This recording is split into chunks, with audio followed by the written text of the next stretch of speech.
கண்ணியத்திற்குரிய அல்லாஹ் நல்லடியார்களே, இன்னும் சில தினங்களில் 2025 நிறைவு செய்துவிட்டு புத்தாண்டில் நாம் அடியெடுத்து வைக்க இருக்கிறோம். உலகெங்கிலும் இந்த புத்தாண்டை கொண்டாடுவதற்கு மக்கள் தயாராகி வரக்கூடிய இந்த சமயத்தில் இந்த புத்தாண்டு ஏன் ஒரு முஃமினுடைய வாழ்க்கையில் இந்த புத்தாண்டு எவ்வளவு தூரம் ஒரு தாக்கத்தை ஏற்படுத்துகிறது என்பதை பற்றி சிந்திக்க வேண்டிய கடமை அல்லாஹையும் ரசூலையும் ஏற்றுக்கொண்டு இஸ்லாமிய வாழ்வியலை தனதாக்கி கொண்ட ஒவ்வொரு முஃமினின் மீதும் அது கடமையாகும். மற்றவர்களுக்கு வேண்டுமானால் புத்தாண்டு என்பது ஒரு கொண்டாட்டமாக இருக்கலாம், ஒரு மகிழ்ச்சிக்குரிய நாளாக அவர்களுக்கு இருக்கலாம். ஆனால் இந்த உலகத்தினுடைய வாழ்க்கையை மறுமைக்கான ஒரு விளைச்சல் நிலமாக பார்க்கக்கூடிய, எடுத்துக்கொண்டிருக்கக்கூடிய ஒரு முஃமினுக்கு புத்தாண்டு உண்மையிலேயே ஒரு கவலைக்குரிய விஷயம்தான். பெருமானார் ஸல்லல்லாஹு அலைஹி வஸல்லம் அன்னவர்கள் வாயிலாக இந்த சமூகத்திற்கு கிடைத்த ஹிஜ்ரி புத்தாண்டு, அந்த ஒரு புத்தாண்டை போல் இந்த உம்மத்திற்கு தியாகத்தை இந்த புத்தாண்டுகள் நினைவுபடுத்துகிறதா என்று பார்த்தால், ஹிஜ்ரி புத்தாண்டுக்கு பின்னால் ஒளிந்திருக்கக்கூடிய ஆன்மீக ரகசியங்களை போல் இந்த ஆங்கில புத்தாண்டு ஏதேனும் ஆன்மீக ரீதியான விஷயங்களை, முன்னேற்றங்களை நமக்கு தருகிறதா என்று பார்த்தால்,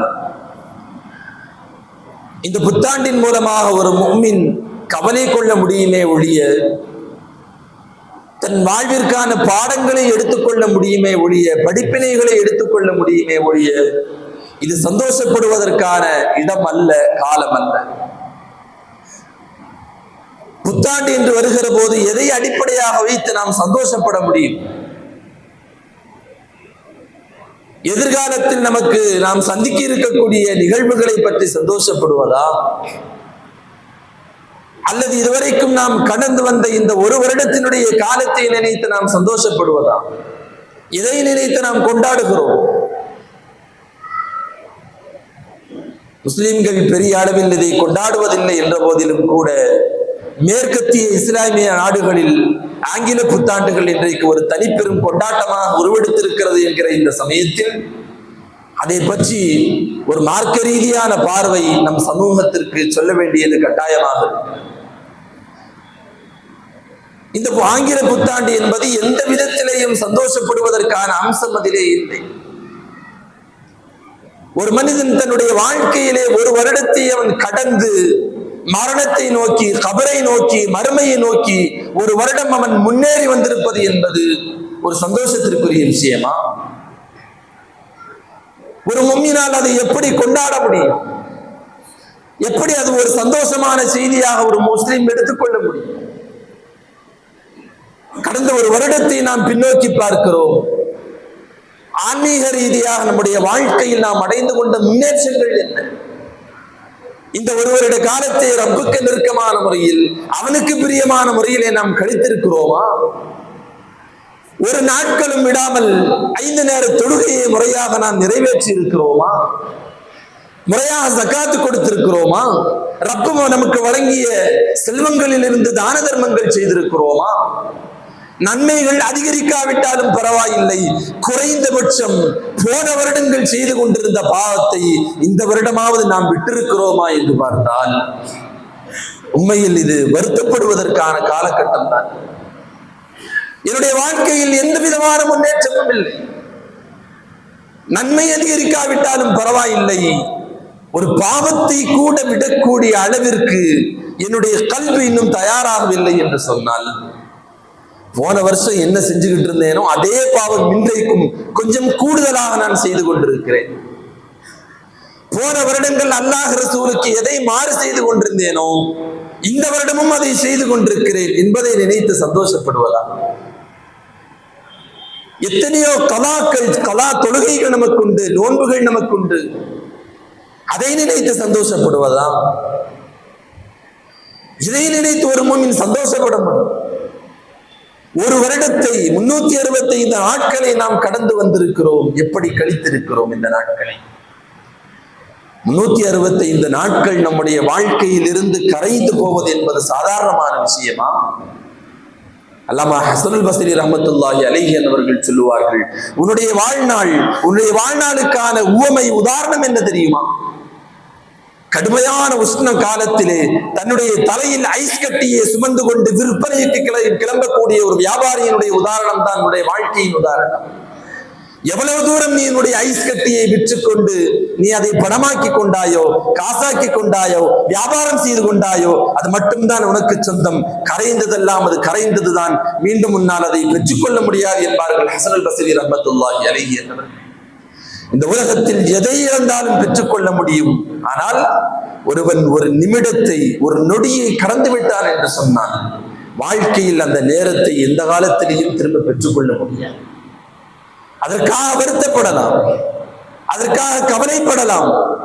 ஆனால் அந்த கவலையின் வாயிலாக எந்த விதமான முன்னேற்றங்களும் காலத்தில் ஏற்பட்டு விடாது என்பதுதான் அல்லாஹ் இந்த உலகத்தில் மனித சமூகத்திற்கு தந்திருக்கக்கூடிய நீதி.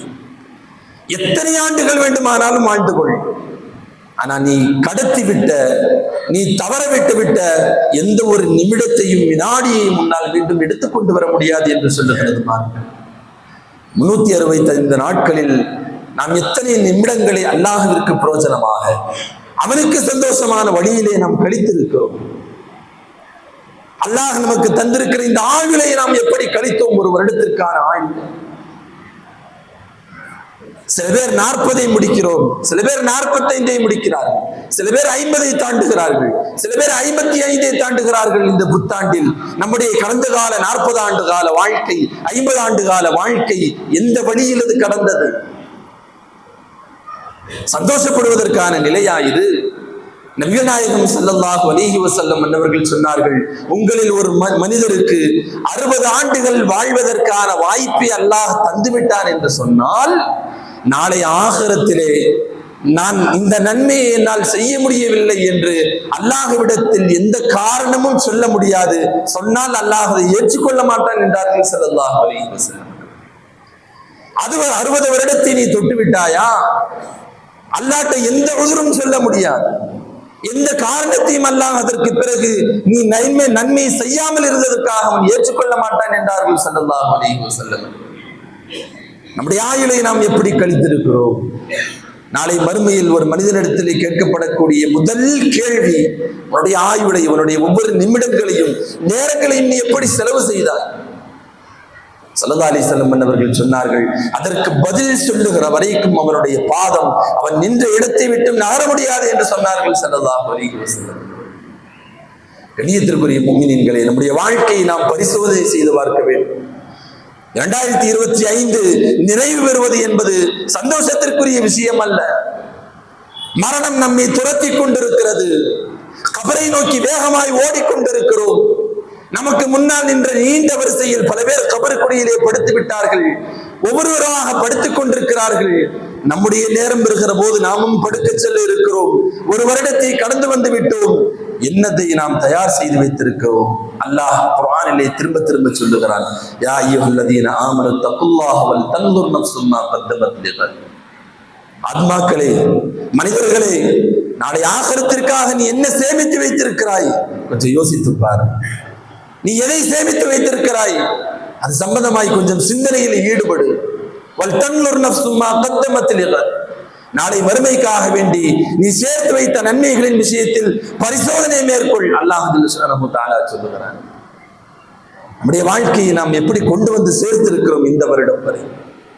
சில பேருக்கு அல்லாஹ் 20, 25, 50, 60, 70, 80 வருடங்கள், 100 வருடங்கள் வாழக்கூடிய வாய்ப்பை அல்லாஹ் தருகிறான். ஒருத்தனுக்கு அல்லாஹ் ஆயுள்ள செய்யக்கூடிய பரக்கத்தை விட ஒரு சிறந்த பரக்கத்தை எதுவும் இருக்க முடியாது.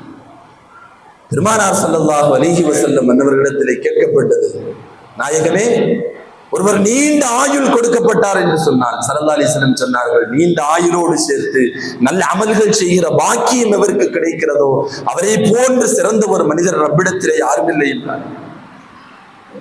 மோசமான மனிதரை பற்றி உங்களுக்கு நான் சொல்லட்டுமா? ஸல்லல்லாஹு அலைஹி வஸல்லம் சொன்னாங்க, நீண்ட ஆயுள் கொடுக்கப்பட்டிருக்கும், அமல் செய்வதற்கான வாய்ப்புகள் வழங்கப்பட்டிருக்கும், ஆனால் அவனிடத்தில் எந்த நல்ல அமல்களையும் நீங்கள் பார்க்க முடியாது என்று சொன்னார்கள் ஸல்லல்லாஹு அலைஹி வஸல்லம். எத்தனையோ நபர்கள் கடந்த வருடம் நம்மோடு தோள் மேல் கை போட்டவர்கள், நம்மோடு கைபிடித்து நடந்தவர்கள், நம்மளோடு வாகனத்திலே பயணித்தவர்கள், நம்மளோடு அளவராய் கொண்டிருந்தவர்கள், உறவாய் கொண்டிருந்தவர்கள் எல்லாம் இந்த ரஜவிலே நம்மோடு இல்லை. கடந்த வருடங்களில் நம்மோடு பேசிக் கொண்டிருந்தவர்கள் இந்த ஆண்டிலே இல்லை. அவர்களுடைய ஆயுளை அல்லாஹ் முடித்து வைத்து விட்டான். அவர்களின் தவணைகள் முடிந்து போனது. நம்முடைய முன்னாள் வரிசையில் மிக தூரத்தில் அவர்கள் நின்று கொண்டிருந்தார்கள், அவர்கள் போய் படுத்து விட்டார்கள். நாம் என்ன செய்து கொண்டிருக்கிறோம்? அல்லாஹ் அந்த நிமிடங்களை நமக்கு ஒரு வாய்ப்பாக இலவசமாக வழங்கி இருக்கிறானே, அவனை விட கொஞ்சம் கூடுதலாக வாழ்வதற்குண்டான பாக்கியத்தை அல்லாஹ் தந்திருக்கிறானே, என்ன செய்து கொண்டிருக்கிறோம்? கண்ணியத்திற்குரிய முஃமினீன்களே, ஒரு புத்தாண்டு என்பது ஒரு முஃமினுடைய வாழ்க்கையில் அவன் கவலைப்படக்கூடிய தருணமாக இருக்க வேண்டுமே ஒழிய சந்தோஷப்படுவதற்கான காலம் அல்ல. ஒரு முஃமின் எந்த காலத்திலேயும் தன்னிடமிருந்து ஒரு நிமிடம் கழிவதை அவன் சந்தோஷமாக எடுத்துக்கொள்ள மாட்டான். நாம் இன்னைக்கு காலத்தை ஓட்டுவதற்கு எவ்வளவு பாவங்கள் செய்கிறோம். டைம் பாஸ் பண்ணணும், நேரம் போகல, அதற்காக வேண்டி எதையாவது செய்து கொண்டிருக்கிறோம். நேரம் போகல, அதற்காக வேண்டி ஒரு பாவச் செயலை செய்கிறோம். காலத்தை கடத்துவதற்கென்று இன்றைக்கு ஏராளமான பொழுதுபோக்குகள். பெருமானார் ஸல்லல்லாஹு அலைஹி வஸல்லம் அன்னவர்கள் உங்களுடைய ஒவ்வொரு நிமிடம் வினாடிகள் குறித்து உங்களிடத்திலே கேள்வி கேட்கப்படும் என்று சொன்னார்கள் ஸல்லல்லாஹு அலைஹி வஸல்லம். கண்ணியத்திற்குரிய முஃமினீன்களே, நம்முடைய வாழ்க்கையை நாம் எப்படி அமைத்துக் கொண்டிருக்கிறோம்? ஷரியத்தின் பிரகாரம் நம்முடைய வாழ்க்கையை அமைந்திருக்கிறதா? கடந்த காலங்களில் செய்த பாவங்களுக்கு என்றைக்காவது ஒரு நாள் அழுது தௌபா செய்திருக்கிறோமா? என்ன செய்து கொண்டிருக்கிறோம் நாம்? சஹாபாக்களுடைய வாழ்க்கையில் அவர்கள் கழித்த ஒவ்வொரு நிமிடங்களையும் ரப்புக்கு பொருத்தமாக, பெருமானார் ஸல்லல்லாஹு அலைஹி வஸல்லம் அன்னவர்களுக்கு பொருத்தமாக கழித்திருக்கிறார்கள் என்பதை பார்க்கிற போது சஹாபாக்களை விட்டும் இந்த சமூகம் எவ்வளவு தூரத்தில் இருந்து கொண்டிருக்கிறது காலத்தை கழிக்கிற விஷயத்தில் என்று நாம் யோசிக்க வேண்டும். எனவே கடந்த காலத்தை பற்றி சந்தோஷப்படுவதற்கு இங்கே ஒன்றும் இல்லை. 2024 செஞ்சிட்டு இருந்த அதே பாவம் 2025 தொடருது. நிறுத்தி இருக்கிறோமா? 23 செஞ்ச பாவம் 24 தொடர்ந்தது. நிறுத்தி இருக்கிறோமா? 22 செய்ததை 23 தொடர்ந்து இருக்கிறோம். நிறுத்தி இருக்கிறோமா? வாழ்க்கையில் ஏதாவது ஒரு இடத்தில் ஒரு முன்னேற்றம் ஆன்மீக ரீதியாக என்னப்பா செஞ்ச உன்னுடைய வாழ்க்கையில் எனக்காக? எந்த இடத்தில் என்னை நீ பயந்து நடந்து கொண்டாய் என்று ரப்பு கேட்டால், ரப்பே உனக்காக இஹ்லாஸான முறையில இந்த இடத்துல நான் பயந்து நடந்துகிட்டேன்னு சொல்றதுக்கு நம்முடைய வாழ்க்கையில் என்ன நிகழ்வு இருக்கிறது? யோசித்து பார்ப்பதற்கு கடமைப்பட்டிருக்கிறோம். கண்ணியத்திற்குரிய முஃமினீன்களே, கடந்த காலத்தை பற்றி சந்தோஷப்படுவதற்கான ஒரு இடமும் நம்மிடத்தில் இல்லை. நாம் சந்திக்க இருக்கக்கூடிய 2026 நினைத்து சந்தோஷப்படுவதா? அங்கேயும் சந்தோஷப்படுறதுக்கு ஒண்ணும் இல்லை. பெருமானார் ஸல்லல்லாஹு அலைஹி வஸல்லம் அன்னவர்களுடைய நபிமொழிகளை எல்லாம் எடுத்து பார்க்கிற போது போதும், வாழ்ந்தது போதும் என்று நாம் நினைக்கக்கூடிய அளவிற்குத்தான் பெருமானார் ஸல்லல்லாஹு அலைஹி வஸல்லம் அன்னவர்களுடைய நபிமொழிகள் இருக்கிறது. ரசூல் ஸல்லல்லாஹு அலைஹி வஸல்லம் அன்னவர்கள் சொன்னார்கள், அனஸ் ரலியல்லாஹு அன்ஹு அவர்கள் இந்த ஹதீஸை ரிவாயத் செய்கிறார், நாம அடுத்த வரக்கூடிய காலங்களை நினைச்சு என்ன செய்ய முடியாது, சந்தோஷப்பட முடியாது. எந்த அளவிற்கு நாம் காலத்தை கடத்தி கொண்டிருக்கிறோமோ, ஆண்டுகளை கடத்தி கொண்டிருக்கிறோமோ, அந்த அளவிற்கு பெருமானார் ஸல்லல்லாஹு அலைஹி வஸல்லம் அன்னவர்களுடைய காலத்தை விட்டும் அந்த பரக்கத்தை விட்டும் நாம் தூரமாகிக் கொண்டே இருக்கிறோம். அந்த தூரம் நம்முடைய வாழ்க்கையிலே ஆன்மீக ரீதியாக, பரக்கத்து ரீதியாக, நன்மை ரீதியாக எல்லா நலவுகளிலேயும் அது பெரும் கொண்ட பரக்கத்தை அது எடுத்துக்கொண்டே ரசூல் ஸல்லல்லாஹு அலைஹி வஸல்லம் அன்னவர்களுடைய காலத்திற்கு நெருக்கமான வாழ்க்கைக்கு இருக்கக்கூடிய பரக்கத் பெருமானாருடைய காலத்தை விட்டும் தூரமான காலத்திற்கு ஒரு காலமும் இருக்காது. பஸ்ராவில் ஒரு ரொட்டி கடைக்காரர் இருந்தார். ரொட்டி சுட்டு விற்பார். அவரிடத்தில் புதிதாக போடப்பட்ட ஃப்ரெஷ்ஷான ரொட்டி விலை கம்மி. நேத்து போட்ட ரொட்டி விலை ஜாஸ்தி. அவரிடத்தில் கேள்வி கேட்கும் போது சொல்லுவார், புதிதாக போடப்பட்ட இந்த ரொட்டியை விட நேற்று போடப்பட்ட இந்த ரொட்டி முஹம்மது ரசூலுல்லாஹி ஸல்லல்லாஹு அலைஹி வஸல்லம் அன்னவர்களுக்கு காலத்தால் நெருக்கமானது, அதனால அதுல பரக்கத்து ஜாஸ்தியா இருக்கும், அதனால விலை கூடன்னு சொல்லுவார். யதார்த்தம் அதுதான். பெருமானார் ஸல்லல்லாஹு அலைஹி வஸல்லம் அன்னவர்களுடைய காலத்தை விட்டு எந்த அளவிற்கு நாம் தூரமாகி கொண்டிருக்கிறோமோ அந்த அளவிற்கு ஆன்மீகத்தில் பெரிய வறட்சி உண்டா. பின்னால் வருகிற எல்லா காலங்களும் முந்தைய காலங்களை விட மோசமாகத்தான் இருக்கு. நாம சொல்றது உண்டு, 2026 நமக்கு ஹைரா அமைஞ்சிரும், 27 சரியாயிரும், 28 நல்லாட்சி வந்துரும். ஹஜ்ஜாஜ் இப்னு யூசுப் மிகப்பெரிய கொடுங்கோல அரசர், மிகப்பெரிய ஒரு ஆட்சியாளர். பெருமானார் ஸல்லல்லாஹு அலைஹி வஸல்லம் அன்னவருடைய காலத்திற்கு பின்னால் அனஸ் ரலியல்லாஹு அன்ஹு அவருடைய காலகட்டத்திலேயும் ஹஜ்ஜாஜ் இப்னு யூசுப் வாழ்ந்து கொண்டிருக்கிறார். அவருடைய ஹஜ்ஜாஜ் இப்னு யூசுப் அவருடைய ஆட்சி காலத்தில் அனஸ் ரலியல்லாஹு அன்ஹு அவர்கள் வாழ்ந்து கொண்டிருக்கிறார்கள். ஏராளமான ஆலிம்களை அவன் கொலை செய்தான். தன்னுடைய கொள்கைக்கு உட்பட்டு வராதவர்களை கொலை செய்தான். கடுமையான கட்டுப்பாடுகள் விதிக்கப்பட்டது. ஷரியத்திற்கு மாற்றமான செய்திகள் நடந்தது. சஹாபாக்கள் அனஸ் ரலியல்லாஹு அன்ஹு அவரிடத்துல போய் சொன்னாங்க, அனஸ் அவர்களே, ஹஜ்ஜாஜ் இப்னு யூசுப் இப்படி எல்லாம் கொடுமை பண்றாரு, முஸ்லீமா இருந்துகிட்டு இப்படி ஆட்சி செய்யறாரு. அவர் மீது ஏராளமான புகார்களை சொன்னார்கள்.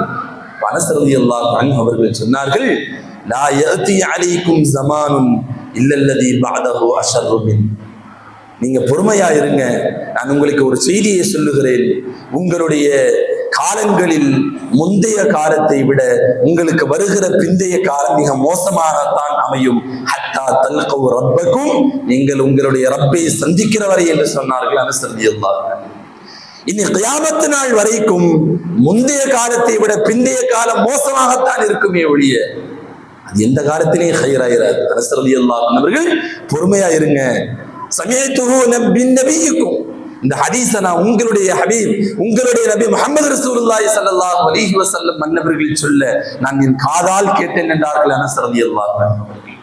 பெருமானார் சொன்னார்கள், இந்த உம்மத்திற்கு அடுத்தடுத்த காலகட்டங்கள் மிக மோசமாகத்தான் அமையும் முந்தைய காலகட்டத்தை விட. இந்த ஹஜ்ஜாஜுக்காக வேண்டி நீங்கள் யோசிக்கிறீர்கள், இந்த ஹஜ்ஜாஜுக்காக இவ்வளவு கோபப்படுகிறீர்கள். வரும் காலங்களில் இவனை போன்று 100 மடங்கு ஹஜ்ஜாஜுகள் வருவார்கள். பொறுமையாக இருங்கள், உங்களுடைய ரப்பை நீங்கள் சந்திக்கிற வரை உங்களுடைய காலகட்டம் இப்படித்தான் இருக்கும் என்றார்கள் அனஸ் ரலியல்லாஹு அன்ஹு. கணியத்திற்குரியவர்களை, எதை நினைத்து நாம் சந்தோஷப்படுவோம்? 2026 நமக்கு சிறப்பாக அமைந்துவிடும் என்று நாம் சந்தோஷப்படுவதா? ஸல்லல்லாஹு அலைஹி வஸல்லம் அன்னவர்களுடைய நபிமொழிகளை எடுத்து பார்க்கிற போது இந்த வருடங்கள் ஒவ்வொன்றும் கழிந்து செல்வது என்பது ஒரு முஃமினுக்கு நல்லதல்ல என்பதைத்தான், அந்த முடிவுக்குத்தான் நாம் வர வேண்டியது இருக்கிறது.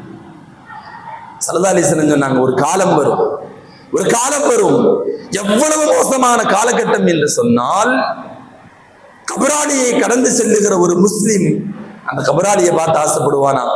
இவன் போய் சேர்ந்துட்டான், இவன் இடத்துல நான் இருந்திருந்தா நல்லா இருந்திருக்கும்னு சொல்லுவான். இவன் இடத்துல நான் இருந்திருந்தா நல்லா இருந்திருக்கிறேன், இப்படி உசுரோடு வாழ்ந்துகிட்டு இருக்கிறோமே என்று ஒரு முஸ்லிம் புலம்புகிற காலம் வரும் என்றார்கள் ஸல்லல்லாஹு அலைஹி வஸல்லம் அவர்கள். நாம் எப்பேற்பட்ட காலத்தில் வாழ்ந்து கொண்டிருக்கிறோம்?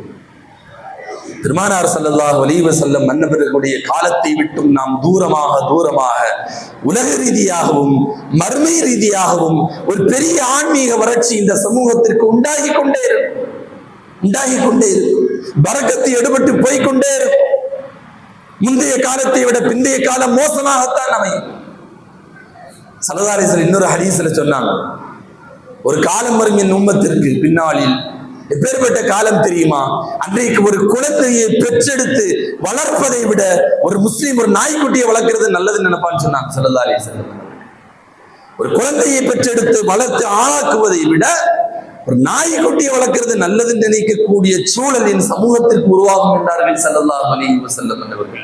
2026 நினைத்து சந்தோஷப்பட முடியுமா? மறுமையை நோக்கி நாம் நெருங்கி கொண்டிருக்கிறோம். என்னுடைய உம்மத்திற்கு ஒரு காலகட்டங்கள் வரும், கல்மழை பொழியும் என்றார்கள் ஸல்லல்லாஹு அலைஹி வஸல்லம் என்பவர்கள். எல்லா புறத்தில் இருந்தும் இந்த சமூகம் தாக்கப்படும் என்றார்கள் ஸல்லல்லாஹு அலைஹி வஸல்லம் என்பவர்கள்.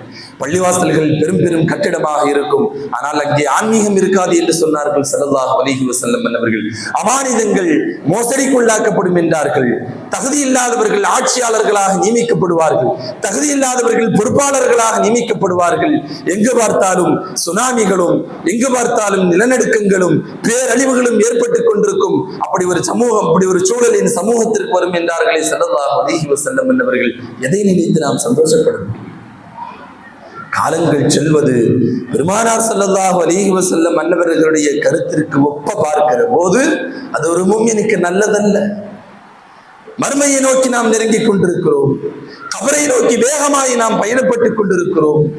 இந்த நேரத்தில் நம்முடைய கையில் இருக்கக்கூடிய நிமிடங்களை புத்திசாலித்தனமாக பயன்படுத்திக் கொள்ளக்கூடிய முஸ்லிம் தான் வெற்றியடைந்து கொள்ள முடியும். நம்ம எல்லாத்துக்கும் ஒரு நினைப்பு இருக்கிறது இல்லையா? நமக்கு இப்பதானே சின்ன வயசு, 30 தானே ஆகுது, 40 தானே ஆகுது, இப்போ உடனே மௌத்து வந்துடாது, இன்னும் கொஞ்ச நாள் இருக்கும், கொஞ்ச நாள் போனதற்கு பிறகு கரெக்டா தொழுக ஆரம்பிச்சிடலாம், கொஞ்ச நாள் போனதற்கு பிறகு இன்ஷா அல்லாஹ் தௌபா செஞ்சிடலாம். நாம் செய்கிற ஒவ்வொரு பாவங்களும் அது பாவம் என்று தெரிந்துதான் நாம் செய்து கொண்டிருக்கிறோம், யாரும் மறுக்க முடியாது, தெரியும் நமக்கு. ஆனாலும் சைத்தான் நம்மை ஏமாற்றி கொண்டிருக்கிறான். இப்போ உடனே மௌத்து வராதுப்பா, நீ சின்ன வயசு உனக்கு, உடனே மௌத்து வராது. கண்ணியத்திற்குரிய முஃமினீன்களே, புத்திசாலித்தனம் என்ன தெரியுமா? அல்லாஹ் நமக்கு இலவசமாக வழங்கி இருக்கக்கூடிய நிஅமத்தை நாம் நல்ல முறையில் பயன்படுத்திக் கொள்ள வேண்டும். இலவசமாக அவன் நமக்கு வழங்கிய இந்த நிமிடங்களை பயன்படுத்திக் கொள்ள வேண்டும். இன்னைக்கு கபர்ல இருக்கிற ஒரு கபராளியை எழுப்பி உனக்கு என்ன வேணும்னு கேட்டா, இமாம் ஷாஃபி ரஹ்மத்துல்லாஹி அலைஹி சொல்றாங்க, கபராளியை எழுப்பி என்ன வேணும்னு கேட்டா எனக்கு ஒரு 2 நிமிஷம் துனியாவில் வாழ்றதுக்கு உண்டான நேரம் கிடைச்சா போதும்னு சொல்லுவான். என்ன காரணம்? 2 நிமிஷத்துல ஒரு தௌபா செஞ்சிடலாம், எல்லா பாவத்துக்கும் ரப்பிட்ட மன்னிப்பு கேட்கலாம், ஏதாவது ஒரு நல்லாமல் செய்து விடலாம், ரப்பிடத்திலே நாம் வெற்றியாளராக மாறிவிடலாம் என்கிற அந்த கபராளியினுடைய அந்த எண்ணம். அதுக்கு ஒரு காலமும் அதுக்கு நிறைவேறாது. குர்ஆனிலே அல்லாஹ் சொல்லுகிறான், ஹத்தா இதா ஜா அஹதஹுல் மௌத் கால ரப்பி ஜிஊன் லஅல்லி அஅமலு ஸாலிஹன் ஃபீமா தரக்து கல்லா. ஒருத்தனுக்கு மௌத்து திடீர்னு வந்துடும். முன்னால வந்து மௌத்து நிற்கும் போது அவருடைய ஒரு கண் துன்யாவை பார்க்கிறது, இன்னொரு கண் ஆகிரத்தை பார்க்கிறது. ஆகிரத்து அங்க ஒண்ணும் இல்லை, எதையுமே அங்க சேமிச்சு வைக்கல, எந்த விதமான நன்மைகளும் அங்கே இவனுக்காக வேண்டி தயாராக ஏற்படுத்தப்படவில்லை. ஒரு பக்கம் ஆகிரத்தை பார்க்கிறான், இன்னொரு பக்கம் துன்யாவை, ஐயோ இத்தனை நாள் வீணாக்கிட்டமே, நாசமாக்கிட்டமே, இந்த துன்யாவை விட்டு அவனால போகவும் முடியாது, எதுவுமே தயார் செய்யப்படாத ஆகிரத்திற்குள் அவனால் நுழையவும் முடியாது. இந்த நேரத்தில் குர்ஆன் சொல்லுகிறது, கால ரப்பிர்ஜிஊன். இந்த நேரத்தில் அந்த ஆத்மா ரப்பிடத்தில் கேட்கிற ஒரே துஆ ரப்பிர்ஜிஊன், ரப்பே கொஞ்சம் எனக்கு டைம் கொடு, கொஞ்சோண்டு டைம் கொடு, எனக்கு லஅல்லி அஅமலு ஸாலிஹன் ஃபீமா தரக்து கல்லா. நான் விட்ட எல்லா நன்மைகளையும் செஞ்சிடுறேன், தௌபா செஞ்சிடுறேன், என்னுடைய செல்வங்களை உன்னுடைய பாதையிலே செலவு செய்கிறேன், எல்லா நன்மையும் செஞ்சிடுறேன், கொஞ்சோண்டு வக்து. கல்லா இன்னஹா கலிமத்துன் ஹுவ காயிலுஹா. அல்லாஹ் சொல்லுவானா, கல்லா இன்னஹா கலிமத்துன் ஹுவ காயிலுஹா. இதெல்லாம் ஒரு பேச்சுன்னு நீ பேசிக்கிட்டு இருக்கிறியா? இதெல்லாம் ஒரு பேச்சுன்னு பேசிக்கிட்டு இருக்கிறியா? இன்னொரு இடத்தில் அல்லாஹ் சொல்லுகிறான், ஃபஅஸ்ஸதக வ அகும் மினஸ் ஸாலிஹீன். ரப்பே கொஞ்சோடு என்னுடைய நேரத்தை நெசிச்சிரு, என்னுடைய மரணத்தை நீ பிற்படுத்தி வைத்து விட்டால் நான் சதகா செய்து விடுகிறேன், நன்மைகளை செய்து விடுகிறேன். வ அகும் மினஸ் ஸாலிஹீன், நான் சாலிஹானமா மாறிடுறேன், எனக்கு கொஞ்சம் டைம் கொடு. அல்லாஹ் சொல்லுவான், வக்து வந்துருச்சுன்னா முடிஞ்சு போச்சு, உன்னுடைய தவணை வந்து விட்டது என்று சொன்னால் அதற்கு பின்னால் ஒரு வினாடி கூட நீ பிற்படுத்தப்பட மாட்டாய். வலை யுஅখিরুல்லாஹு நஃப்ஸன் இதா ஜாஅ அஜலுஹா. அவனுடைய வக்து வந்துருச்சு, நேரம் வந்துருச்சுன்னு சொன்னா ஒரு செகண்ட் கூட அல்லாஹ் தஆலா அவர்களுக்கு வாய்ப்பு வழங்க மாட்டாய் என்று குர்ஆன் சொல்லுகிறது என்றால், கணியத்திற்குரியவர்களே, நாம் யோசித்து பார்ப்பதற்கு கடமைப்பட்டிருக்கிறோம். ஒரு கபராளியுடைய ஸ்தானத்திலே நம்மை வைத்து நாம் யோசிப்பதற்கு கடமைப்பட்டிருக்கிறோம். அந்த இடத்துக்கு போய் சேர்ந்துட்டோம்னா அடுத்த யோசிக்கிறதுக்கு ஒண்ணும் இல்லை. அங்க நன்மை செய்ய முடியாது, பாவத்திற்கு தௌபா செய்ய முடியாது, அது கூலி வழங்கப்படுகிற இடம். நீ பேசாத, அடுத்த உனக்கு இன்னொரு உலகம் இருக்கு, நீ அங்க போன்னு சொல்லிடுவான்.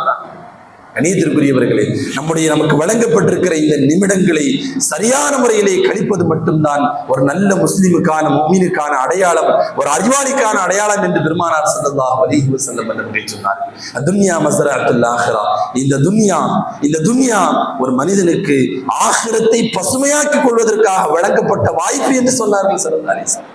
இங்க நீ விளைச்சல் பண்ணு, இங்க நீ அறுவடை செஞ்சுக்கிட்டேன்னு சொன்னா ஆகிரத்துல உனக்கு அது பயன் தரும். இந்த துன்யாவை, இந்த விவசாய நிலத்தில் நீ எந்த விதமான விவசாயமும் செய்யலைன்னா நாம நினைச்சுக்கிட்டே இருப்போம், இப்ப மௌத்து வராது, தௌபா செஞ்சுக்கலாம். திடீர்னு ஒரு நாள் மலக்குல் மௌத் முன்னால் வந்து நிற்கிற போது தௌபா செய்வதற்கான எல்லா வாசனைகளும் அடைபட்டு போய்விடும். அதற்கு பின்னால் ஒரு மனிதன் எவ்வளவு கூப்பாடு போடப்பட்டாலும் அல்லாஹ் ஜல்லஷானஹு தஆலா அவனுக்கு மீண்டும் ஒரு வாய்ப்பை வழங்குவதில்லை என்றார்கள் ஸல்லல்லாஹு அலைஹி வஸல்லம். கண்ணியத்திற்குரிய முஃமினீன்களே, எனவே அல்லாஹ் நமக்கு வழங்கிய இந்த நேரங்களை, இந்த காலங்களை அவன் விரும்பிய வழியில் செலவு செய்வதற்கு நாம் முயற்சி செய்ய வேண்டும். தொடர்ந்து அதற்கு முயற்சி செய்து கொண்டே இருக்க வேண்டும். நேரம் கிடைக்கிற பொழுதெல்லாம் தௌபா செய்ய வேண்டும். நேரம் கிடைக்கிற பொழுதெல்லாம் நன்மைகளில் ஈடுபட வேண்டும். நம்முடைய வீணாக கழிந்து விட்ட காலங்களை நினைத்து நாம் கவலை கொள்ள வேண்டும். ஸல்லல்லாஹு அலைஹி வஸல்லம் சொன்னாங்க, சொர்க்கத்துக்கு போனாலும் ஒருத்தனுக்கு இருக்கிற ஒரே கவலை, அல்லாஹ்வை திக்ர் செய்யாமல் அவன் கழித்த நிமிடங்களை பற்றி சொர்க்கவாசி கவலைப்படுவான்னு சொன்னாங்க ஸல்லல்லாஹு அலைஹி வஸல்லம். கண்ணியத்திற்குரியவர்களே, எனவே சொர்க்கவாசியாக இருந்தாலும் சரி, நரகவாசியாக இருந்தாலும் அவர்கள் கவலைப்படுவது இந்த ஒரே ஒரு நேரத்தை பற்றி மட்டும்தான். இந்த நேரத்தை அல்லாஹ் இன்றைக்கு நம்முடைய கையிலே தந்திருக்கிறான். துன்யாவுக்காக வேண்டி உழைக்கணும், நம்முடைய வாழ்க்கைக்கான வாழ்வாதாரங்களை சேமிச்சு வைக்கணும், தப்பில்லை. ஆனால் நம்முடைய நோக்கம் மறுமையாக இருக்க வேண்டும். துன்யா, நாம கொஞ்ச காலம் கர்ப்பப்பையில இருந்தோம், ஆலமுல் அர்வாஹ்ல அந்த ஒரு உலகத்தை ஆத்ம உலகத்தில் இருந்தோம். அங்கிருந்து அல்லாஹ் அடுத்த ஸ்டாப்பு கொண்டு வந்தோம். ஆலமுல் அர்ஹாம், கர்ப்பத்தினுடைய உலகத்தில் இருந்தோம் ஒரு 10 மாசம். அங்கிருந்து அல்லாஹ் அடுத்த உலகத்துக்கு கொண்டு வந்துட்டான். இது அமல் செய்வதற்கான உலகம். அடுத்த ஆலமுல் பர்ஸக், கபருடைய வாழ்க்கை அல்லாஹ் கொண்டு போயிட்டு மஹ்ஷருக்கு கொண்டு போயிடுவான். இந்த உலகம் தான் அமல் செய்வதற்கு அல்லாஹ் நமக்கு தந்திருக்கக்கூடிய ஒரே வாய்ப்பு. இதை தவற விட்டுட்டோம்னு சொன்னா அடுத்த ஆலமுல் பர்ஸக்ல அமல் செய்ய முடியாது, ஆலமுல் மஹ்ஷரிலே அமல் செய்ய முடியாது. இதுவெல்லாம் கூலி கொடுக்கப்படக்கூடிய இடங்கள். ஸல்லல்லாஹு அலைஹி வஸல்லம் மன்னவர்களுடைய ஒரு நபிமொழியை சொல்லி நிறைவுக்கு வருவேன். ஸல்லல்லாஹு அலைஹி வஸல்லம் ஒரு தடவை தன்னுடைய வீட்டில் சஹாபாக்கள் வந்திருந்த சமயத்தில் படுக்கையில் இருந்து எழுந்தார். எந்திரிக்கும் போது பெருமானாருடைய படுக்கை என்பது ஈச்ச மரத்தினால் ஆன, அதனுடைய நார்களினால் ஆன அந்த மெத்தை ரசூலுல்லாஹ்வுடைய முதுகு முழுக்க கோடு விழுந்திருந்தது. இப்னு மஸ்ஊத் ரலியல்லாஹு அன்ஹு அவர்கள் கேட்டார்கள், நாயகமே, ஈருலகத்தினுடைய தலைவர் தாங்கள், பெரும் சக்கரவர்த்தி, நீங்க இப்படி சாதாரணமான பாயில படுத்தி ஏன் சிரமப்படுறீங்க? உங்களுக்கு ஒரு நல்ல மெத்தை நாங்க ரெடி பண்ணி தரட்டுமான்னு கேட்கும்போது ஸல்லல்லாஹு அலைஹி வஸல்லம் அவர்கள் சொன்னார்கள், மறுமையை நோக்கிய பயணத்தில் துன்யாங்கிற இந்த இடத்துல நான் இப்ப நிழலாறுவதற்காக வேண்டி இறங்கி இருக்கிறேன். இது என்னுடைய உலகம் அல்ல, இங்கிருந்து கூடிய சீக்கிரம் நான் போயிருவேன்னு சொன்னாங்க ஸல்லல்லாஹு அலைஹி வஸல்லம். ஒரு பயணி அவன் பயணத்தில் ஒரு மரத்தடியில் கழிப்பதுதான் இந்த உலகத்திற்கும் எனக்குமான உதாரணம் என்று சொன்னார்கள் ஸல்லல்லாஹு அலைஹி வஸல்லம். அவன் அந்த மரத்தடியிலே தங்கிட மாட்டான், கொஞ்ச நேரம் ரெஸ்ட் எடுத்துட்டு போயிடுவான், கிளம்பிடுவான். அடுத்து அந்த மரம் இருந்த இடம் கூட அவனுக்கு ஞாபகம் இருக்காது.